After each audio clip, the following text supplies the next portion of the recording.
Hello dear aspirant, welcome to all of you in our channel study with Aroop. देखिए छात्रों, आज हम लोग जो बात करने चल रहे हैं वो यूनिट 5 का एक पार्ट है, सिविल सोसाइटी एंड सिटीजनशिप। ठीक है, तो ये भी काफ़ी इंपॉर्टेंट पार्ट है और इसको भी देख लेते हैं हम लोग कि क्या क्या इसमें इंपॉर्टेंट बन सकता है। देखो, ये सब जो क्वेश्चन यहाँ से बनते हैं छात्रों, वो आपके कॉन्सेप्चुअल क्वेश्चन बनते हैं। ठीक है, तो कॉन्सेप्चुअल क्वेश्चन को आपको फोकस करना होगा। ठीक है, तो जो कॉन्सेप्चुअल क्वेश्चन है उनको आपको फोकस करते हुए बढ़ना होगा। तो सिविल सोसाइटी एंड सिविलाइजेशन पर है, तो नागरिक समाज को पहले नंबर पर पढ़ लेते हैं, देन हम लोग सिटीजनशिप पर पढ़ेंगे, नागरिकता को पढ़ेंगे। देखिए, नागरिक समाज का ये जो कॉन्सेप्ट है कब से उभरा है, किस तरीके से चीजें आई हुई हैं। ठीक है, इसका मीनिंग क्या है, अर्थ क्या है। आज की डेट में छात्रों, नागरिक समाज जब से PIL वगैरह का भगवती चरण जी ने किया हुआ था, और उसके बाद में जब से PIL का पब्लिक इंटरेस्ट लिटिगेशन, ठीक है, जो लोकहितवाद जिसको कहते हैं, ये जो चीजें उभर करके आई हैं सामने, उसमें नागरिक समाज की बहुत बड़ी भूमिका रही है। ठीक है, तो नागरिक समाज आज की डेट में एक ऐसा समाज बन गया है जो वरिष्ठ नागरिकों से जुड़ा हुआ एक ऐसा समाज जो वास्तव में समाज के अपलिफ्टमेंट को लेकर के काम करता है। ठीक है, मतलब अनौपचारिक, एक प्रकार का ऐसा अनौपचारिक संगठन जो वाकई में समाज की ग्रोथ की कार्य करता है, NGO के साथ मिलकर के कार्य करता है, सरकार के साथ मिलकर के काम करता है, और वाकई में जो समाज का, जो भी सोसाइटी वहाँ की, जो भी समाज है, उसके मूल्यों को बनाए रखने में अपनी भूमिका निभाता है। तो क्या क्या है, इसको थोड़ा सा हम लोग देखें। देखो, नागरिक समाज सामान्य लोक हित के लिए व्यक्ति एवं सामूहिक पहल का एक समूह है। तो पहली बात, नागरिक समाज एक ग्रुप है, यानी कि किसी मोहल्ले के अंदर में, किसी समाज के अंदर में वरिष्ठ लोगों का एक समूह जो सामान्य लोक हित के लिए, यहाँ पर सबसे बड़ी चीज है, ये किसी विशिष्ट हित के लिए नहीं है। जैसे मान लीजिए किसी कॉलोनी के अंदर में गंदगी हो रही है, किसी कॉलोनी में शोरगुल है, किसी कॉलोनी में कोई इस प्रकार की बातें हैं, तो वहां पर एक वरिष्ठ नागरिकों का, जैसे आपने देखा होगा कि पार्क में आते हैं और कुछ वरिष्ठ लोग यहाँ पर बैठते हैं। ठीक है, और ये सब आपस में मिल करके चर्चा करते हैं कि भाई हमारे चीजों में या बिजली बत्ती इस तरीके से दिक्कतें हैं, तो इनको मिल करके जो भी चर्चा करते हैं और ये इन्फॉर्मेशन किसी NGO को या पंचायती राज सिस्टम के माध्यम से या लोकल गवर्नमेंट को इन्फॉर्मेशन देना, तो ये अनौपचारिक रूप से रहते हैं, इनफॉर्मल होते हैं छात्रों, लेकिन ये सामान्य लोकहित के लिए व्यक्ति एवं सामूहिक पहल का। तो देखो, ये व्यक्तिगत भी है यहाँ पर, यानी यहाँ पर जो नागरिक समाज है किसी व्यक्ति के द्वारा शुरुआत की जाती है और बाद में इसके साथ में समूह भी आ जाता है। तो इसीलिए कहा जाता है कि ये दो कॉन्सेप्ट है, इसको ध्यान रखने की जरूरत है कि ये व्यक्तिगत पहल भी है और सामूहिक पहल का नाम है। ठीक है, तो नागरिक समाज वैसे देखा जाए तो है समाज, ठीक है, नागरिक समाज, लेकिन जब इसकी शुरुआत होती है तो एक व्यक्तिगत लेवल से शुरुआत होकर के, और जैसे जैसे आगे बढ़ता जाता है संगठन, वैसे वैसे समूह से समाज की ओर कन्वर्ट होता जाता है। ठीक है, जैसे राजेंद्र जल पुरुष कहा जाता है। अब मान लीजिए राजेंद्र जी, ठीक है, राजेंद्र बाबू को जल पुरुष कहा जाता है। इन्होंने जब शुरुआत किया तो पहले व्यक्तिगत आधार पर शुरू किया, बाद में उनके साथ एक समूह चल पड़ा। जैसे गांधी जी देख लीजिए, है ना, तो चल पड़े जिधर दो डगमग में, यानी शुरुआत कोई एक व्यक्ति करता, बाद में पूरा समूह उसके साथ में आ जाता है, उस अच्छाई के लिए आ जाता है, तो नागरिक समाज में कन्वर्ट। तो ये इसीलिए ये जो छोटे छोटे शब्द हैं इनको आपको ध्यान रखने की जरूरत, एकदम बिल्कुल क्लियर कट होना चाहिए छात्रों, अदरवाइज फिर दिक्कत होती है। तो देखो, ये कह रहा है कि जो राज्य अभिजन समूह अथवा अन्य शक्ति सत्ता की निरंकुशता के विरुद्ध संगठित होता है।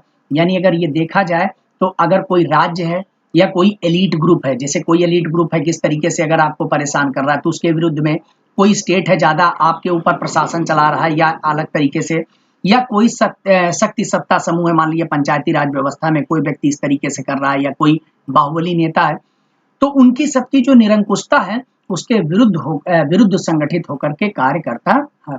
ठीक है, तो बात समझ में आ गई। और याद रखिए कि ऐसा भी नहीं है कि केवल ये विरुद्ध होकर के, संगठित होकर के ही कार्य करता है, नहीं, ये दोनों चीजें, एक तो चेंज को लाने के लिए भी परिवर्तन करता, और अगर कोई गलत दिशा में परिवर्तन हुआ तो उस परिवर्तन को रोकने का भी काम करता है। तो यहाँ पर गलत दिशा में परिवर्तन हुआ तो यहाँ पर चेक एंड बैलेंस करता है, यानी रोकने का भी काम करता है, और साथ ही साथ में एक नई दिशा में एक नई मुहिम बनाने के लिए, पॉजिटिव क्रिएटिविटी को बढ़ाने के लिए भी काम करता है। तो याद रखिएगा, इसमें केवल नेगेटिव एस्पेक्ट को ही नहीं है, अर्थात जो नए परिवर्तन इस तरीके से अवांछनीय परिवर्तन हो, उन परिवर्तनों को रोकना भी नहीं है, बल्कि सकारात्मक परिवर्तन को स्वीकार भी करना है। तो कॉन्सेप्ट क्लियर हो रहा है ना।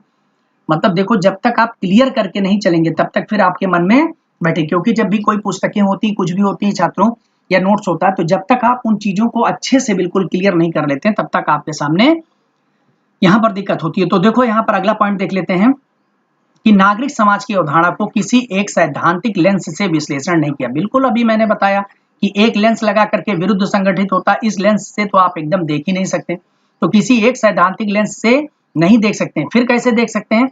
इसमें कभी कभी परिवार एवं निजी क्षेत्र भी सम्मिलित होते हैं। कभी कभी तो कोई परिवार हो गया, ठीक है, जो पूरा का पूरा कुनबा लगा हुआ है, ठीक है।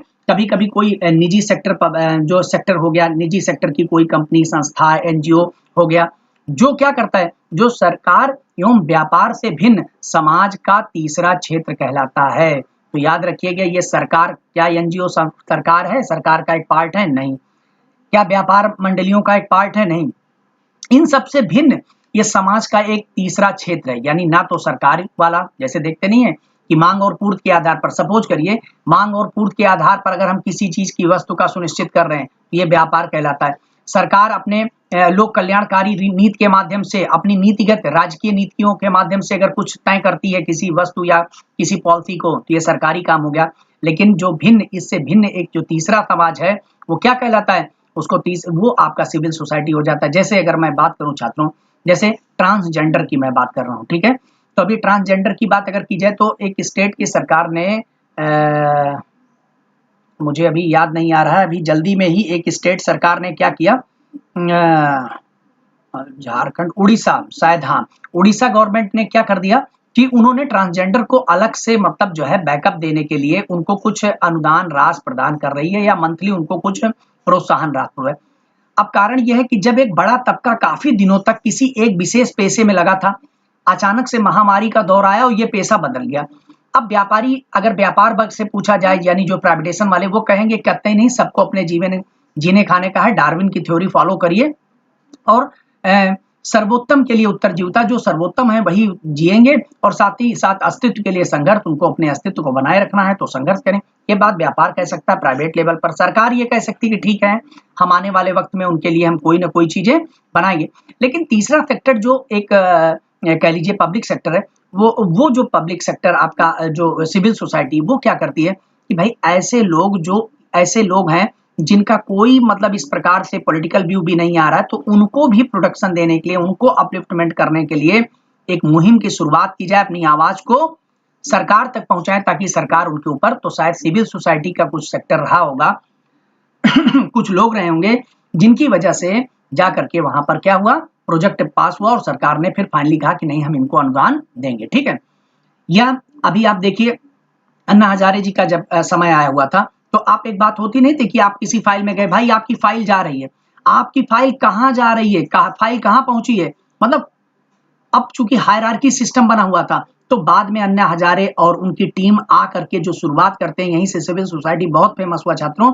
तो उन्होंने कहा आरटीआई, राइट टू इंफॉर्मेशन। तो आरटीआई का जो स्टार्टिंग होती है, इसी के बाद से भारत में देखा जाए 2002 का समय था जब मूवमेंट चल रहा था, 2005 में आरटीआई एक्ट पारित हुआ, तो सिविल सोसाइटी बहुत ज्यादा फेमस हुआ, ठीक है। अब आप समझ गए होंगे कि मैं क्या कहना चाह रहा हूं। तो अगला इसमें कह रहा है कि नागरिक समाज की परिभाषा 21st सेंचुरी में अगर हम लोग बात करें डिक्शनरी.com में इस प्रकार दी गई। तो अगर 21वीं शताब्दी में डिक्शनरी.com पे अगर आप लोग देखें तो इस तरीके से परिभाषित किया गया सिविल सोसाइटी को, क्या कि गैर सरकारी संगठन यानी एनजीओ एवं संस्थान का समूह जो नागरिक की इच्छा एवं हित को प्रत्यक्ष रूप से व्यक्त करता है। तो बड़ा प्रश्न है, गैर सरकारी संगठन जो एनजीओ और कोई या संस्थान है, ठीक है, जो इस तरीके संस्थान है, इन लोगों का एक समूह जो नागरिक की इच्छा, जो नागरिक बेसिक चाह रहे हैं, जो उनके हित को लेकर के प्रत्यक्ष रूप से अपनी बातों को रखता हो, ठीक है। तो देखिए सिविल सोसाइटी अपने एनजीओ के माध्यम से, संस्थानों के माध्यम से, भिन्न भिन्न समूहों के माध्यम से अपनी बात को उजागर करने का काम करता, वो सिविल सोसाइटी कहलाता है। इसलिए, और दूसरी चीज है समाज के व्यक्तिगण, जो समाज के गणमान्य व्यक्ति हैं, अनुभवी व्यक्ति हैं, और संगठन जो सरकार से स्वतंत्र हैं, वो इस पे काम करते हैं। उनके ऊपर किसी सरकार का कोई दबाव नहीं होता है, बल्कि जो भी सरकार सत्ता में होती है उसके ऊपर ये दबाव समूह बनाने का कार्य करते हैं, ठीक है, कि वो डायरेक्टली इनडायरेक्टली एक अपनी बात को रखने के लिए दबाव समूह, हित समूह का निर्माण करते हैं, ठीक है, बात समझ गए। यानी ये सब इकट्ठा होकर के बड़े बड़े और इस तरीके से मतलब बुद्धिजीवी वर्ग, यहाँ पर जो बुद्धिजीवी वर्ग एक शब्द कहा जाता है, तो सिविल सोसाइटी के अंदर में कौन होता है छात्रों? बुद्धिजीवी वर्ग, जो समाज के सस्टेनेबल डेवलपमेंट के लिए वर्क करता है। रॉबर्ट फुटमैन ये पुस्तक लिखते हैं मेकिंग डेमोक्रेसी वर्क, ठीक है। Robert footman making democracy work, इस पुस्तक के अंदर में नागरिक समाज को सामाजिक पूंजी यानी सोशल कैपिटल की संज्ञा दी। तो सोशल कैपिटल की जैसे आपने देखा होगा कि एक कल्चरल कैपिटल की बात करता है पियरे बोर्डियू, ठीक है। ऐसे अगर सोशल कैपिटल की बात आ जाए कि सामाजिक पूंजी की बात किसने किया हुआ था, तो आ जाएंगे रॉबर्ट फुटमैन, ठीक है। तो रॉबर्ट फुटमैन ये महोदय, फुटमैन लिखिएगा छात्रों। तो रॉबर्ट फुटमैन महोदय ने क्या किया, मेकिंग डेमोक्रेसी वर्क ये व्यक्त किया हुआ था, ठीक है। और इन्होंने सोशल कैपिटल का कॉन्सेप्ट दिया हुआ था कि ये सोशल कैपिटल है, समाज की संपत्ति है, सामाजिक पूंजी है। तो बिल्कुल सही बात है, समाज में जितने गणमान्य और इस तरीके से बुद्धिजीवी वर्ग होते हैं वो समाज की ही तो पूंजी है। समाज ने इन ऐसे लोगों को, ऐसे योद्धाओं को जन्म दिया, समाज ने ऐसे योद्धाओं का निर्माण किया, ठीक है।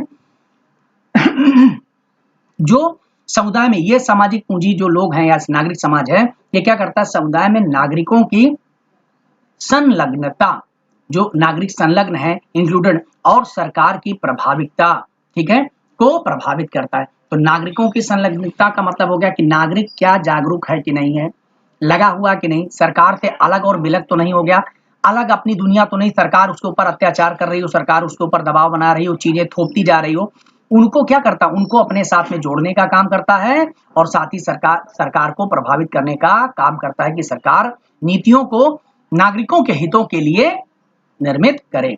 इस प्रकार प्रजातंत्र के सुचारू रूप से कार्य करने के लिए विकसित नागरिक समाज आवश्यक है। तो सही बात है, अगर कहीं पर डेमोक्रेसी लाना चाहते हैं, प्रजातंत्र लाना चाहते हैं, तो उसके लिए नागरिक समाज जरूर होना चाहिए, ठीक है। ऐसा बुद्धिजीवी वर्ग जो अपनी बात को रख सके और तर्क वितर्क के माध्यम से जनता के हित की बात को सामने रख सके, क्योंकि यह नागरिकों के बीच विश्वास जागृत करता है। मतलब ये जो नागरिक समाज है सभी नागरिकों के बीच में जोड़ने का काम करता है और एक विश्वास जगाता है, जो लिंग, आयु, जाति, धर्म, इन सब चीजों से, पार्टी, इन सब से ऊपर उठ करके जनता जनार्दन के हितों की बात करता है। और प्रतिनिधि सरकार जो भी रिप्रेजेंटेटिव गवर्नमेंट है के नेतृत्व के लिए नेतृत्व की क्षमता का भी विकास करता है। यानी ये क्या करता है कि जो लीडरशिप, जो प्रतिनिधित्व समाज है, जैसे हमारे सांसद होते हैं, हमारे प्रतिनिधि, इन प्रतिनिधियों को नेतृत्व क्षमता भी प्रदान करता है कि आखिर लोगों की जनता और राय क्या है, आप उस राय के अनुसार अपनी बातों को ले जाकर के संसद भवन के अंदर में रखिए,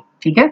अब देखिए विश्व बैंक की डेफिनेशन, वर्ल्ड बैंक क्या इस पे डेफिनेशन देता है सिविल सोसाइटी को लेकर कि गैर सरकारी संगठन एवं अलगावकारी संगठन, जो एक अलगावकारी है मतलब एक अलग जो संगठन है या एनजीओ है, जो जन जीवन में व्याप्त समूह के रूप में अपने अन्य सदस्यों के हित, मूल्य और नैतिक, सांस्कृतिक, राजनीतिक, वैज्ञानिक, धार्मिक, परोपकारी आधार पर प्रदर्शित करते हैं।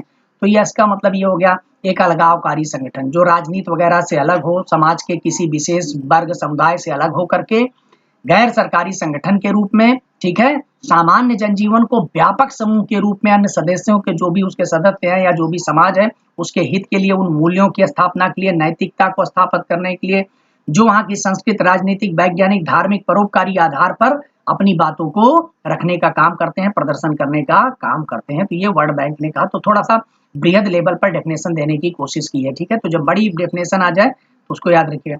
दूसरी चीज यहाँ पर कि व्यापक स्तर पर अगर हम लोग बात करें तो व्यापक स्तर पर नागरिक समाज का तात्पर्य है कि परिवार, बाजार और राज्य के बाहर का क्षेत्र, यानी नागरिक जो है वो परिवार से हट करके चीजें हैं, यानी बुद्धिजीवी वर्ग केवल एक छोटे से संकीर्ण क्षेत्र में नहीं रहेगा, वो केवल अपना लाभान्वित भी नहीं होगा, केवल बाजार से जुड़ा रहेगा, वो समाज के हितों की बात करें तो फैमिली से, मार्केट से और स्टेट से बाहर हट करके नागरिकों के सम्मान की बात, नागरिकों के हितों की बात करने वाला क्या कहलाता है, ऐसे समूह को नागरिक समाज कहेंगे। क्लियर हो गई बात।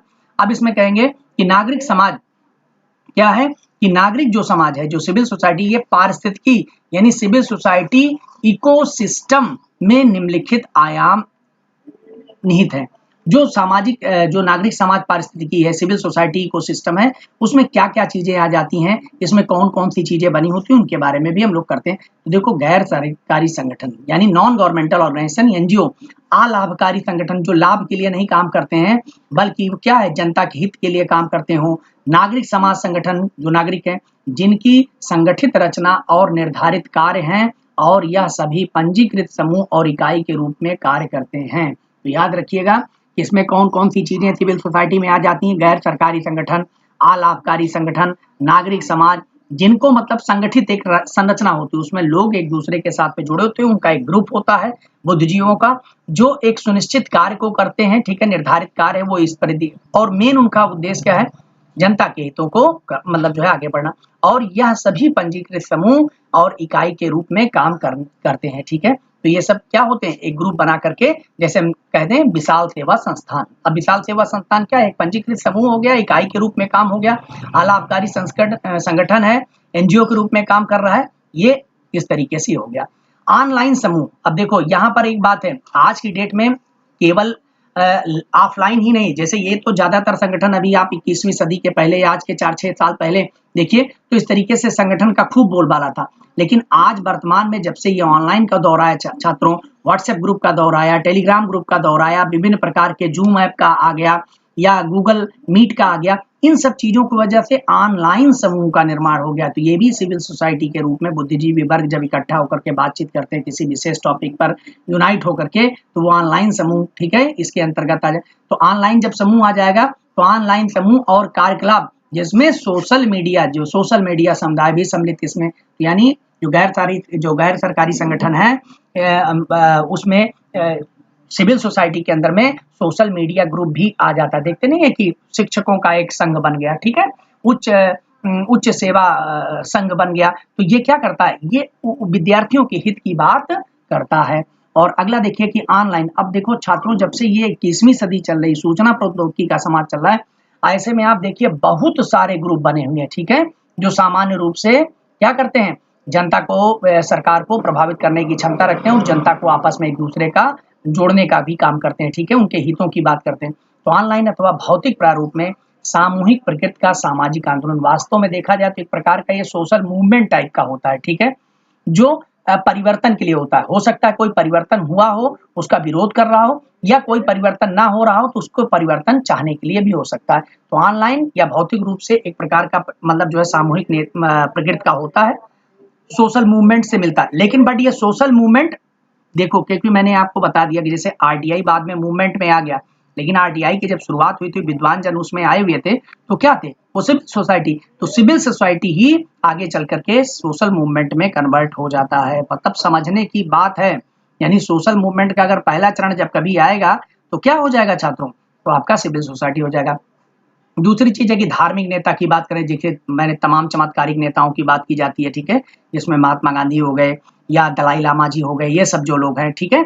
आस्था समुदाय, जैसे आप देखिए कि जो भी मतलब दलाई लामा जी को देख लीजिए, तो वो क्या है? ये आस्था समुदाय बना हुआ, या आस्था आधारित संगठन भी इसमें अंतर्गत आ जाता है। जो जैसे मान लीजिए कि आप भूटान के लोगों को देखिए कि जो भी लोग बौद्धिस्ट यहाँ पर हमारे यहाँ जुड़े हुए, तो आस्था समूह है, ठीक है। आस्था के आधार पर धार्मिक नेता दलाई लामा जी क्या कर रहे हैं? वो एक सिविल सोसाइटी, उनके साथ में बौद्धिक लोग, अपने आप सभी बौद्धिस्ट उनके साथ में, बड़े बड़े लोग उनके साथ में जुड़ रहे हैं। इस प्रकार से एक सिविल सोसाइटी का निर्माण हो गया, ठीक है। श्रमिकों के प्रतिनिधित्व के लिए, जो श्रमिकों का प्रतिनिधित्व, उसके लिए भी सिविल सोसाइटी बन जाता है। श्रम संघ और श्रम संगठन का आगे चल करके निर्माण हो जाता है, ठीक है। यानी जो श्रम संघ संगठन बनता है, ये इनिशियल लेवल पर जब शुरुआत होती है तो क्या होती है? वो सिविल सोसाइटी बाद में रजिस्टर्ड हो जाता है और प्रोफेशनली आगे वर्क करने लगता है, लेकिन शुरुआत उसकी सिविल सोसाइटी के माध्यम से होती है। और सामाजिक उद्यमी जो नवीन और बाजार का अभिमुख उपागम करते हैं, तो जो सामाजिक उद्यमी है, देखते नहीं, उद्यमियों का भी एक ग्रुप होता है छात्रों, ठीक है। तमाम प्रकार के संघ होते हैं जो सिविल सोसाइटी, जिसमें लोग जो उद्यमी हैं, जो एंटरप्रेन्योर हैं, वो आपस में मिल करके इस तरीके से करते हैं। तो आज इनका प्रयोग करके सामाजिक और पर्यावरण संबंधी समाधान लाना चाहते हैं। देखिए अभी इस समय तमाम बीमारी चल रही, तो तमाम प्रकार के संगठन सक्रिय होकर के और काम कर रहे हैं। स्थानीय लेवल पर, लोकल लेवल पर देखा जाए, जमीनी स्तर से संघ और कार्यकलाप भी इसमें करते हैं, ठीक है। सदस्यों द्वारा प्रजातांत्रिक रूप से गठित और नियमित सहकारी संघ, जो भी कोऑपरेटिव संघ हैं, वो भी इसके अंतर्गत आ जाते हैं। तो कोऑपरेटिव संघ में देखते नहीं, जो कोऑपरेटिव सोसाइटीज होती हैं, आपने देखा होगा, जहाँ खाद बीज पानी मिलता है, वहां पर क्या होता है? एक सहकारी संघ बना होता है। उसमें तमाम जो है उस आसपास के एरिया के जो भी, मतलब वहाँ जिस एरिया में वो बना होती है, समिति बनी होती है, वहां पर देखिए वहां के जो सिविल सोसाइटी, यानी जो वहां के बुद्धिजीवी वर्ग हैं, वो उसके साथ में जुड़ करके और उनके हितों की बात करते हैं। तो सहकारी संघ की बात, जाने हाल महोदय ने क्या किया इस पे और किस तरीके से सिविल सोसाइटी को 5 लक्षणों को चिन्हित करने का काम किया, तो क्या जॉन हॉल ने सिविल सोसाइटी के 5 लक्षण बताएं, तो कितने लक्षणों की चर्चा की है? 5 लक्षणों की चर्चा की है, 5 कैरेक्टरिस्टिक।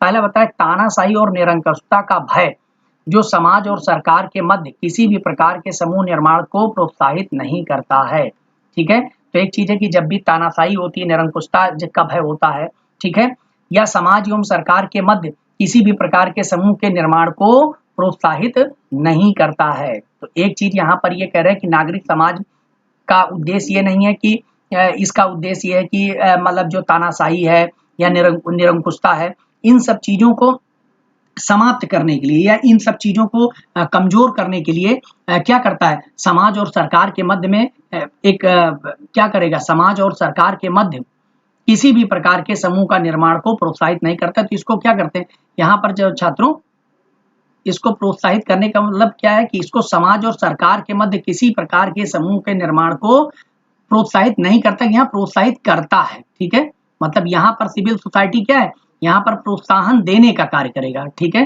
भाई, वो ये क्या करता है, कोई समाज है और कोई सरकार है, उनके मध्य में जो ये सिविल सोसाइटी है एक प्रकार के जो है समूह का निर्माण जो है समूह के निर्माण की बात करता है। ठीक है, ताकि वो क्या करे,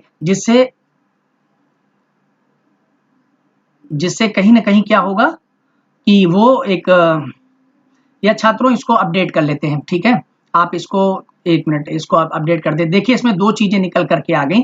पहला तो कह रहा है कि तानाशाही अथवा निरंकुशता का भय, तो तानाशाही या निरंकुशता का भय भी होता है। ठीक है, जब कभी भय रहता है तो फिर ये कहता है कि समाज एवं सरकार के मध्य किसी भी प्रकार के समूह निर्माण को प्रोत्साहित नहीं करता है।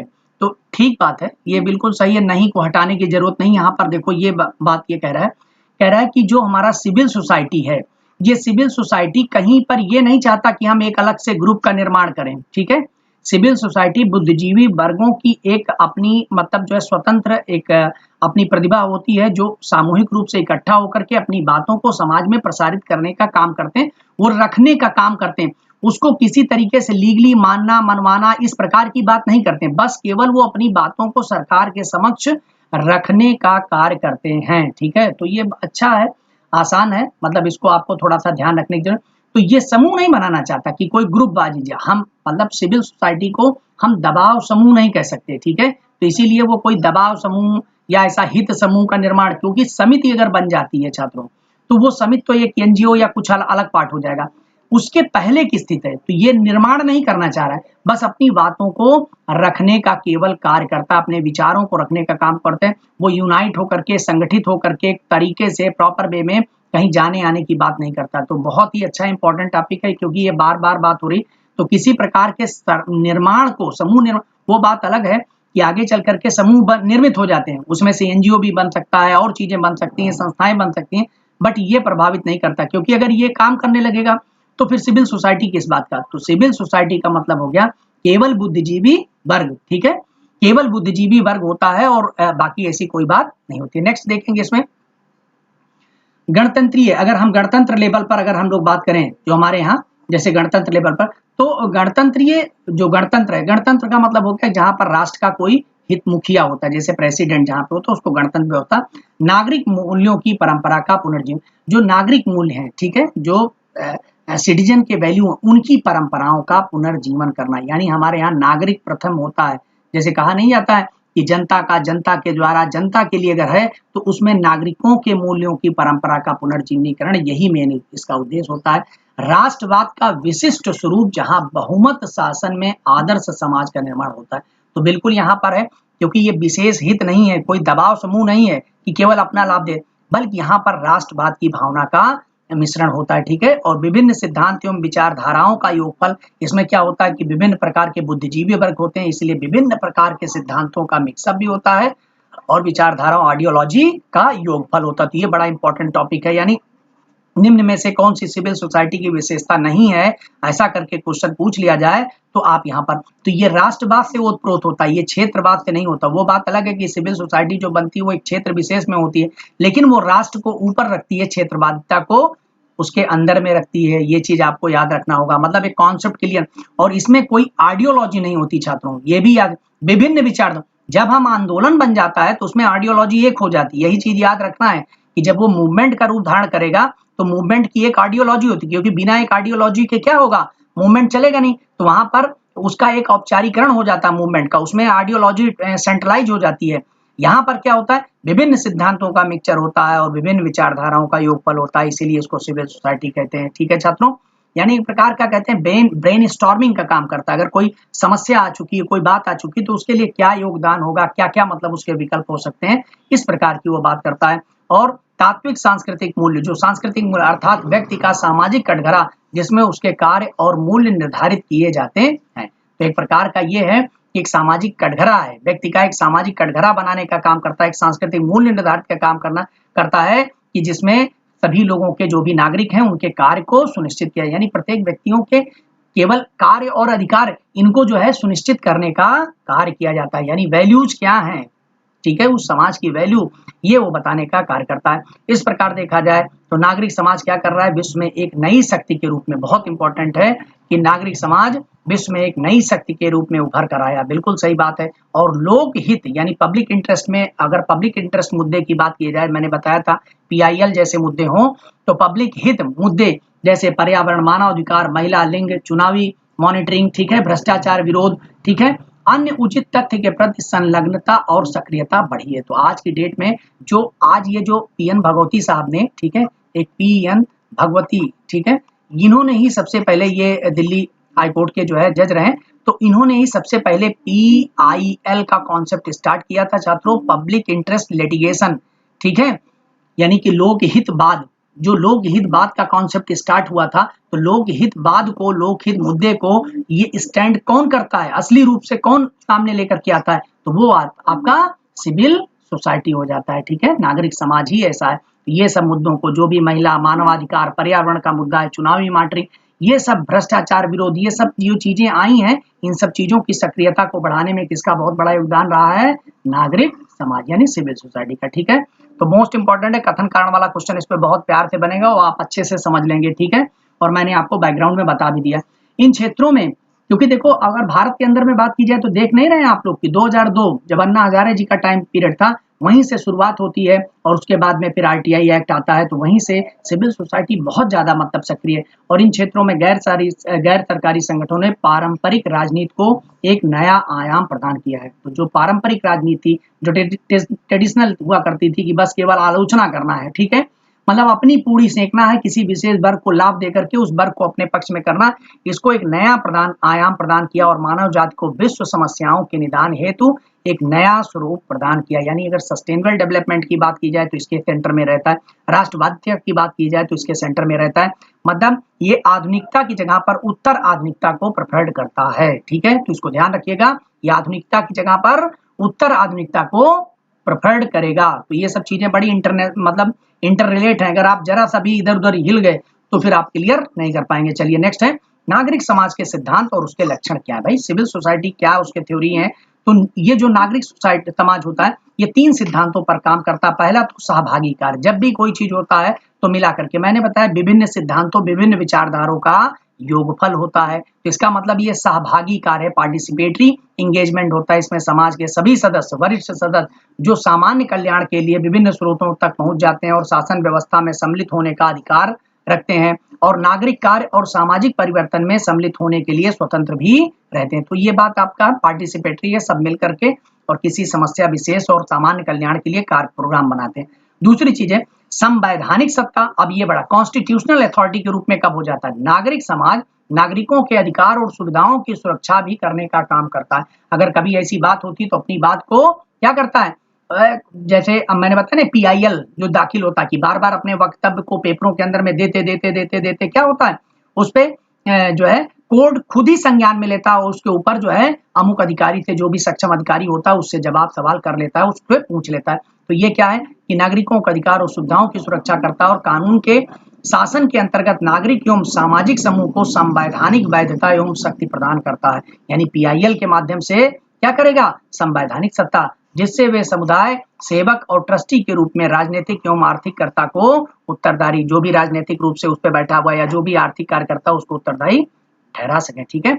अब तीसरी चीज है यहाँ पर नैतिक उत्तर, मोरल रिस्पॉन्सिबिलिटी भी रहती है। तो पहली चीज तो यहाँ पर आपने देखा कि ये क्या है, सहभागी का कार्य है, दूसरी चीज यहाँ पर वैधानिक सत्ता भी मिल जाती है, क्योंकि यहाँ पर वरिष्ठ लोग हैं तो वो ले जाकर के बातों को अपने जो है मेन सत्ता तक, यानी उनकी क्या करते हैं, उनको शासन में पहुंचाने का काम करते हैं, ये जुडिशरी के समक्ष प्रस्तुत करने का कार्य करते हैं। और नैतिक उत्तरदायित्व उनका क्या होता है, ये बड़ा इंपॉर्टेंट है।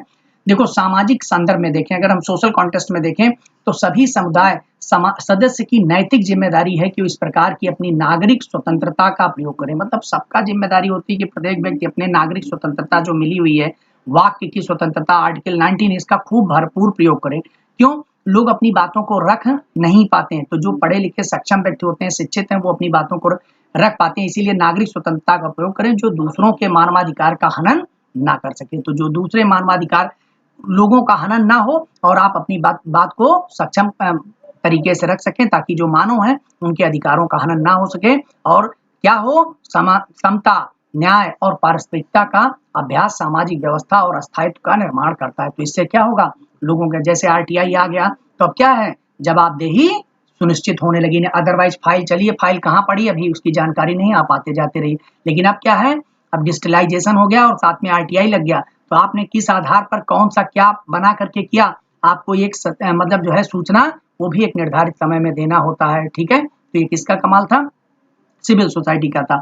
इस तरीके से नागरिक समाज के निम्नलिखित 9 लक्षण दिखाई देते हैं। तो ये भी बड़ा बहुत ही इस पे क्वेश्चन बन सकता है, निम्न में से कौन सा नागरिक समाज का लक्षण नहीं है या है करके पूछेगा। तो है पूछेगा तो 1 2 3 4 ये भी होगा, सभी होंगे, ये इतना होगा ऐसा, और नहीं है तो कोई एक नहीं होगा। अब क्वेश्चन इस पे बन जाएगा। पहली चीज, ये जनरल चीज है, विशेष ना होकर नागरिक समाज जो है ये कॉमन है। ठीक है, ये विशेष नहीं है, विशेष हित समूह या विशेष दबाव समूह नहीं है, बल्कि ये कॉमन है। दूसरी चीज है इसमें कार्यालय, ऑफिस।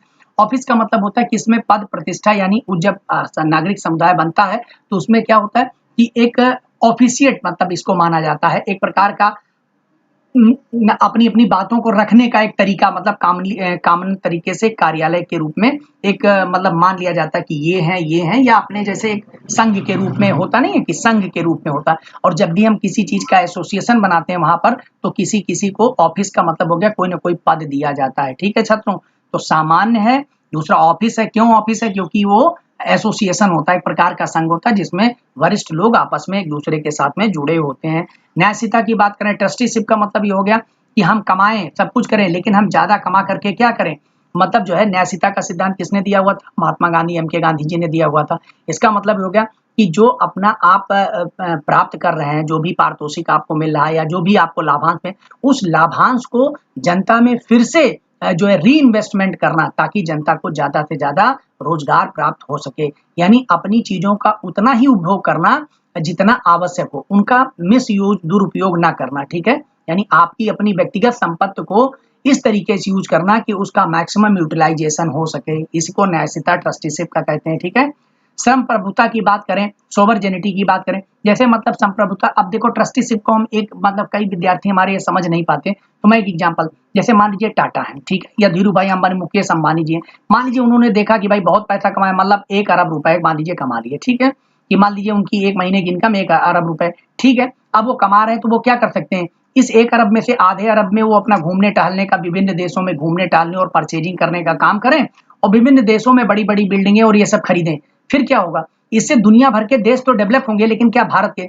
और अगर यही ट्रस्टीशिप का मतलब हो गया कि भारतीय जनता पे ट्रस्ट करते हुए इस तरीके से काम करें कि भारत की जनता के लिए तमाम प्रकार के प्रोजेक्ट और इस प्रकार की चीजें लॉन्च करें, और बड़ी बड़ी कंपनियां और भी चीजें बनाना शुरू करें जिससे भारत की जनता को लाभ हो और भारत का पैसा भारत में रहे, उसके ओनर यही रहे, लेकिन ये जनता के लिए, भारतीय जनता के लिए काम करें, राष्ट्रीयता के लिए काम करें, तो उसको हम न्यायशीलता कहते हैं छात्रों। अब आप समझ गए होंगे। ठीक है, तो चलिए आगे देख लिए, बात कर लेते हैं। उत्तरदायित्व की बात करें तो अकाउंटेबिलिटी सुनिश्चित होती है। तो निश्चित रूप से आप देखिए आरटीआई जब आया था तो अकाउंटेबिलिटी तय होना, क्योंकि जब नागरिक समाज जब ये वर्कआउट करता है तो अकाउंटेबिलिटी बढ़ी है। इसी तरीके से समता की बात, समता बढ़ा है, न्याय के लिए काम होता है, तो समता, न्याय हो गया, पारस्परिकता, रेसिप्रोसिटी, ये सब एक दूसरे से लेन देन, क्योंकि ये सब का उद्देश्य क्या है, सामान्य हित है, सामान्य हित, जनरल हितों के लिए, जनता के हितों के लिए काम होता है, तो ये सब चीजें इसके अंतर्गत आ जाए। अब देखेंगे बदलता भारत, जो चेंजिंग इंडिया है और नागरिक समाज किस तरीके से बदला, और कैसे सिविल सोसाइटी ने अपनी भूमिका बहुत तगड़ी, आज की डेट में सिविल सोसाइटी हम ही लोग हैं छात्रों, जैसे एक दूसरे से जुड़े हुए हैं। अब आप देखिए कि असिस्टेंट प्रोफेसर आप भी हो रहे हैं, हम हो रहे हैं, ऐसे हमारे साथ बहुत सारे विद्यार्थी, और एक दूसरे से जुड़े हुए। तो हम सब मिल करके बुद्धिजीवी क्या करते हैं, एक कोई ना कोई छोटा मोटा ग्रुप बना लेते हैं। अब ये क्या है, यही ग्रुप क्या है, सिविल सोसाइटी बन गया भाई, यही से। और हम किसी भी इन हम सब लोगों के लिए जो नागरिक बने हैं, जो इस तरीके के लोग बने हैं, उनके लिए क्या है, अगर हम लोग मिल करके कुछ ऐसी प्लानिंग निकालें, कुछ ऐसी चीजें निकालें, जैसे कोविड-19 चल रहा है, तमाम प्रकार रोजगार और इस प्रकार की समस्या आएंगी, लेकिन हम सब मिल करके राष्ट्र लेवल पर और नागरिकों के लिए अगर हम कुछ ऐसी योजनाएं और अपने विचारों, सिद्धांतों, अपनी आइडियोलॉजी को आपस में एक दूसरे के साथ में शेयर करते हैं, तो हम क्या है, हम नागरिक समाज के, जो सिविल सोसाइटी उसके एक हिस्से बन जाते हैं, ठीक है, उस संघ का एक हिस्सा बन जाते हैं, यही नागरिक समाज है। तो जब भारत बदला और आज जब टेक्नोलॉजी बढ़ गई है, आईसीटी का प्रयोग जो है बढ़ा है, तो उस समय तो नागरिक समाज बहुत तेजी से ग्रोथ कर रहा है छात्रों। तो सन 1991 के बाद अगर हम लोग बात करें, 1991 में जब भारत ने क्या किया था, एलपीजी अपना लिया। एलपीजी का कॉन्सेप्ट लिबरलाइजेशन, प्राइवेटाइजेशन और ग्लोबलाइजेशन, यानी उदारीकरण और निजीकरण और ये वैश्वीकरण। जब इस प्रक्रिया को 1991 में भारत ने अपनाया, तो क्या हुआ, भारतीय अर्थव्यवस्था में मूलभूत परिवर्तन, बहुत जबरदस्त चेंज आया। कैसे, 1950 से 80 तक के लिए अंदर में देखें तो भारतीय अर्थव्यवस्था की जो ग्रोथ रेट थी जीडीपी की, बहुत कम थी, 3.5% के हिसाब से चलती रहती, 3 से 3.5 के बीच में। इसी को हम लोग हिंदू वृद्धि दर भी कहते हैं, हिंदू ग्रोथ रेट, हिंदू वृद्धि दर। ये क्वेश्चन आ चुका है, इसको ध्यान रखिएगा। और हिंदू वृद्धि दर, ये टर्मिनोलॉजी सबसे पहले किसने यूज की थी, तो प्रोफेसर राजकृष्ण ने की थी, ठीक है। तो प्रोफेसर राजकृष्ण ने सबसे पहले इस टर्मिनोलॉजी को यूज किया था, हिंदू ग्रोथ रेट यानी हिंदू वृद्धि दर की संज्ञा प्रदान की थी, ठीक है। अब उसके बाद में फिर क्या हो जाता है कि अब इस संज्ञा से मतलब आगे निकला, क्योंकि 80 तक तो ये दौर रहा, लेकिन जैसे 91 में हमने अडॉप्ट किया, वैसे ही फिर क्या हुआ, बदलाव होना शुरू हो गया। इसमें निम्न आर्थिक दर थी, आर्थिक परतंत्रता थी हम, और उसके बाद में दमनकारी लाइसेंस व्यवस्था थी, लाइसेंस उसी को मिलेगा, ये सब चीजें उसमें थी इसके पहले। लेकिन फिर बाद में लगभग 4 दशक तक ऐसी नीतियों के बीच रहने के पश्चात 1990 में भारत में भारी भुगतान संतुलन की समस्या आ गई, बहुत ज्यादा।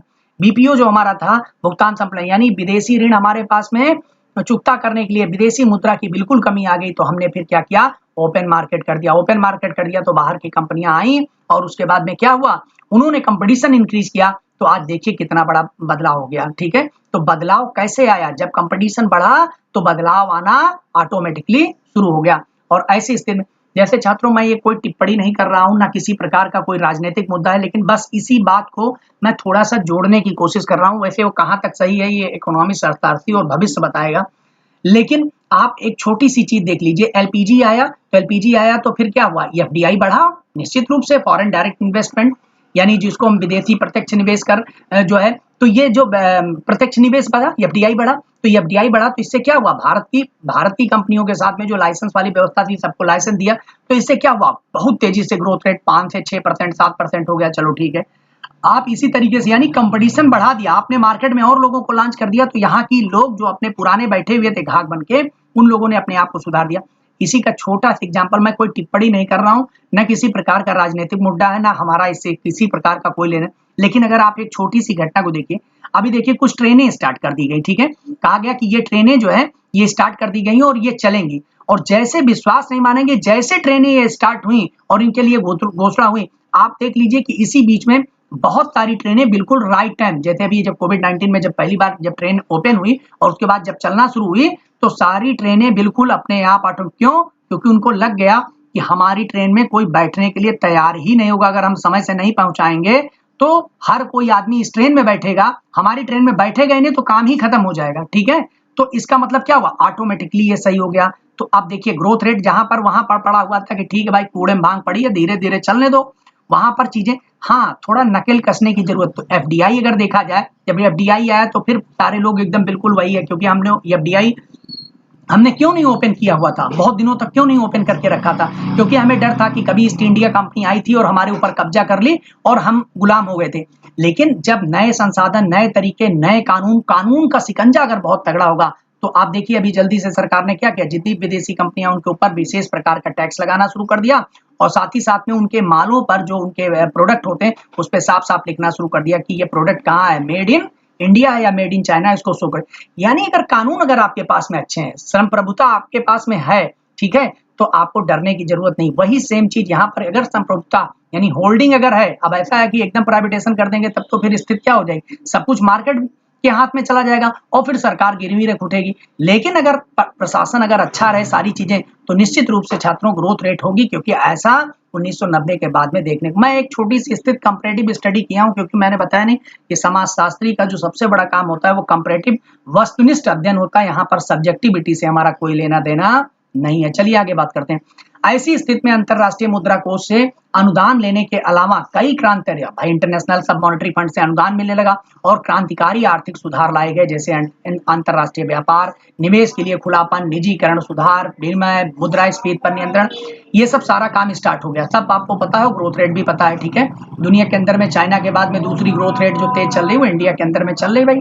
तो इस परिवर्तन और सुधार को सामान्य रूप से उदारीकरण, निजीकरण और वैश्वीकरण यानी एलपीजी मॉडल की संज्ञा दी जाती है। तो जो ये सुधार आया 1991 के बाद से, उसको हमें एलपीजी, लिबरलाइजेशन, प्राइवेटाइजेशन और ग्लोबलाइजेशन यानी उदारीकरण, निजीकरण और वैश्वीकरण का नाम दिया गया। और 1991 के आरंभ से उदारीकरण युग के उपरांत राज्य ने अपने उत्तरदायित्व का निर्वहन करने में असक्षम होने लगा। तब ऐसा प्रतीत होने लगा कि राजनीतिक व्यवस्था पर समाज को नहीं छोड़ा जा सकता।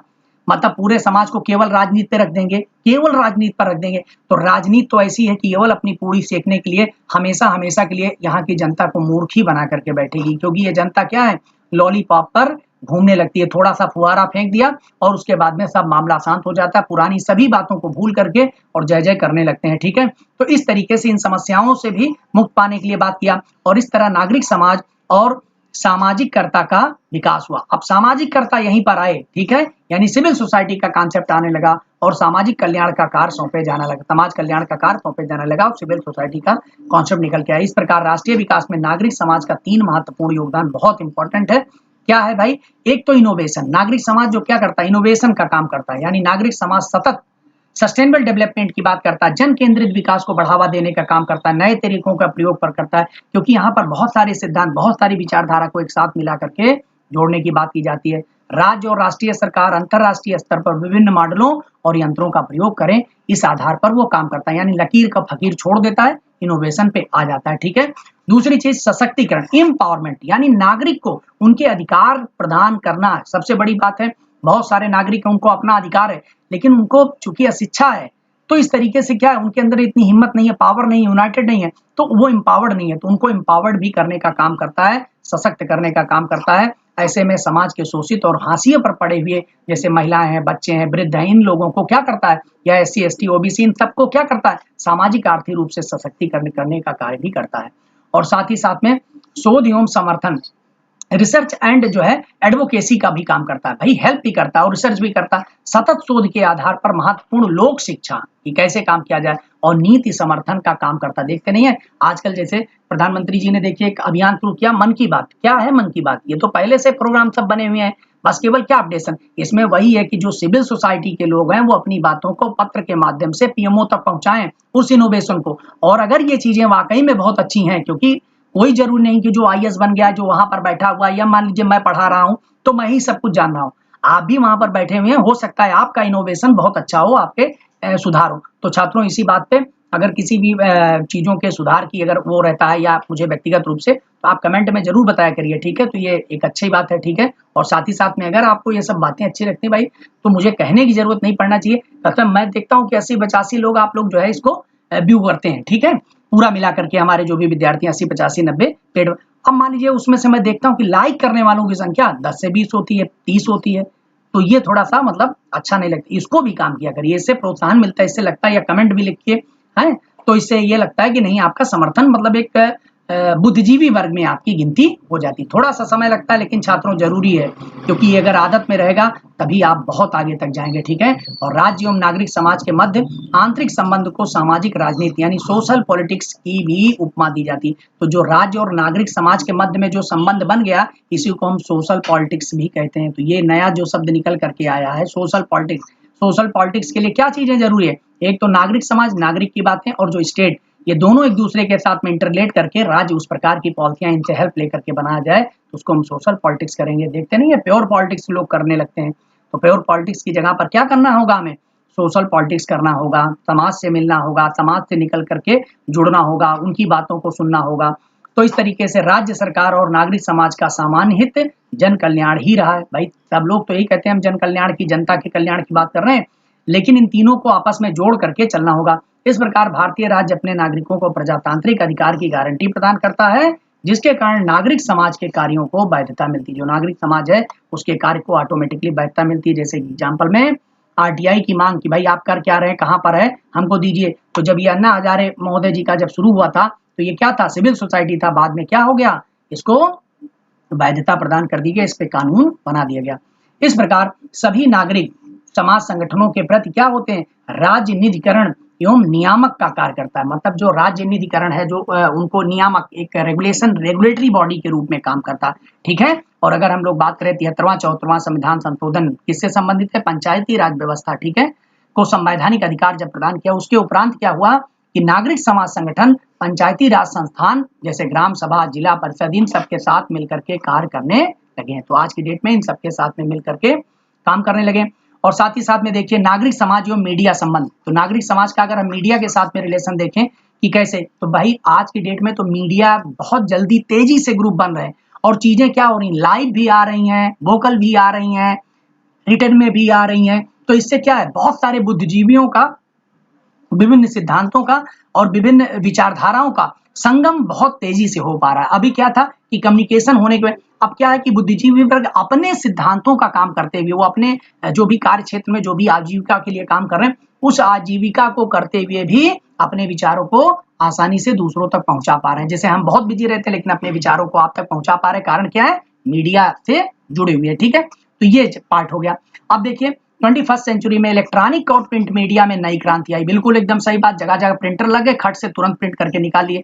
इसने क्या किया कि सामाजिक मीडिया जैसे ई न्यूज, ट्विटर, फेसबुक, इन सब के कारण क्या हुआ, ये सब है, सूचना प्रसार के कई स्रोत खुल गए और जिसके कारण जनता और समाज पर संवेदनशील प्रभाव हुए। बिल्कुल संवेदनाएं बढ़ी, लोग तुरंत फटाफट उस पर वीडियो बना करके। और ऐसी स्थिति में क्या हुआ, नागरिक समाज का संगठन विविध सामाजिक मीडिया के माध्यम से अपने उद्देश्य का प्रचार प्रसार और जन जागृति का विस्तार करने में जुट गया। तो बिल्कुल सही बात है, अपनी जो आइडियोलॉजी था आज आसानी से प्रत्येक जनता के मध्य में पहुंचने लगी है।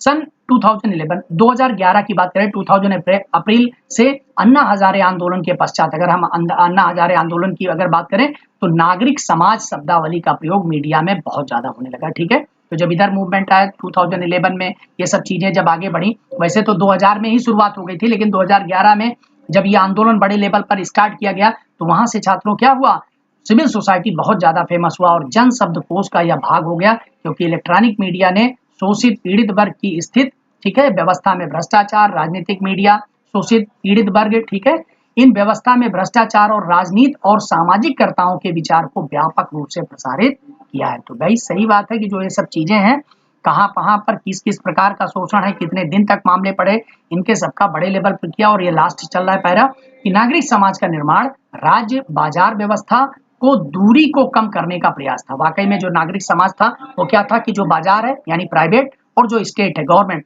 इन दोनों को आपस में जोड़े, स्टेट और साथ साथ मार्केट, दोनों को आपस में जो दूरियां बनी हुई हैं, लोग अपना अपना हित, उनको जोड़े, मतलब उनको जोड़ने का प्रयास था।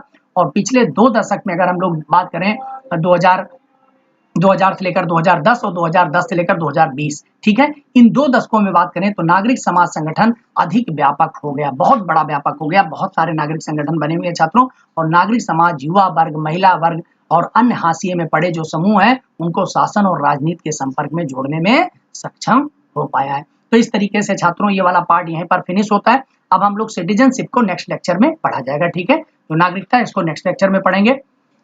तो धन्यवाद छात्रों, इसको तैयार करते रहिए, बढ़िया अच्छे से आप नोट बना करके और तैयारी करते रहिए। उस पर जितने इंपॉर्टेंट क्वेश्चन निकल सकेंगे वो सारे क्वेश्चन आपको प्रथम दृष्टया भी लिए जाएंगे, बाद में जब मॉक टेस्ट चलेंगे फिर लेंगे। बार बार टेस्ट देते देते पढ़ते पढ़ते क्या होगा, सब तैयार हो जाएगा, कोई क्वेश्चन आपसे गलत होने नहीं पाएगा छात्रों, इतना आप जान लीजिए, ठीक है। धन्यवाद।